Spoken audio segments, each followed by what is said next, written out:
Hi hi ఏంటి special ఎలా ఉంది డ్రెస్ చాలా బాగుంది కదా ఎప్పుడు సారీసేనా అప్పుడప్పుడు డ్రెస్సెస్ కూడా ట్రై చేయాలి కదా నేనైతే ఈ బ్యూటిఫుల్ డ్రెస్ వచ్చేసరికి హర్షిస్ కలెక్షన్స్ అనే ఇన్స్టాగ్రామ్ పేజ్ నుంచి తెప్పించానండి. ఇదే కాదు ఇంకో 2 ఆవాస టాప్స్ కూడా తెప్పించాను.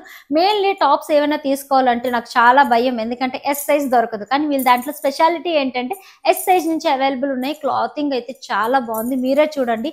బ్లాక్ కలర్ టాప్ అయితే చాలా బాగుంది, ఆ పింక్ కలర్ అయితే నా ఫేవరెట్ అయిపోయింది. ఈ 2 ఆవాస టాప్స్ అయితే పర్ఫెక్ట్ గా సరిపోయాయి, చాలా కంఫర్టబుల్ గా ఉన్నాయి. డైలీ వేర్ కింద యూస్ చేసుకోవచ్చు అండ్ ఆఫీస్ వేర్ కింద యూస్ చేసుకోవచ్చు. కాలేజ్ అమ్మాయిలకు కూడా పర్ఫెక్ట్ గా ఉంటాయి. ఈ 3 పీస్ సెట్ వచ్చేసరికి దుపట్టా చూడండి చిన్న చెమ్కి వర్క్ తోటి, అంతేకాకుండా ఫ్లోరల్ డిజైన్ తో చాలా బాగా హైలైట్ చేశారు అండ్ లెంత్ కూడా చాలా బాగా వచ్చింది. ఇంకా టాప్ విషయానికి వచ్చేసరికి ఇలా మగ్గం వర్క్ సింపుల్ గా ఒకే ఒక్క ఫ్లవర్ డిజైన్ తోటి హైలైట్ చేశారు and loose pant contrast colour తోటి అనమాట. గ్రీన్ మీద లైట్ గ్రీన్ తో కాంట్రాస్ట్ ఇచ్చారు, చాలా బాగుంది. నాకు ఈ లుక్ ఎలా ఉందో కామెంట్ చేయండి. వీల్ పేజ్ లో స్పెషాలిటీ అంటే చాలా రీజనబుల్ కాస్ట్ కే సేల్ చేస్తున్నారు. కాస్ట్ డీటెయిల్స్ కోసం కామెంట్ చేయండి, తను రిప్లై ఇస్తారు. అంతేకాకుండా వీళ్ళ పేజ్ కింద ట్యాగ్ చేస్తున్నాను, వీళ్ళ వాట్సాప్ ఆర్డర్ నెంబర్ కూడా స్క్రీన్ పైన ఇస్తున్నాను. మీరు కూడా రీజనబుల్ రేట్ లో మంచి కలెక్షన్ ట్రై చేయాలనుకుంటే వీళ్ళ పేజ్ ని విజిట్ చేసేయండి తొందరగా. నాకు ఈ లుక్ ఎలా ఉందో కామెంట్ చేసేయండి. నేను మీ వైజాగ్ పిల్ల.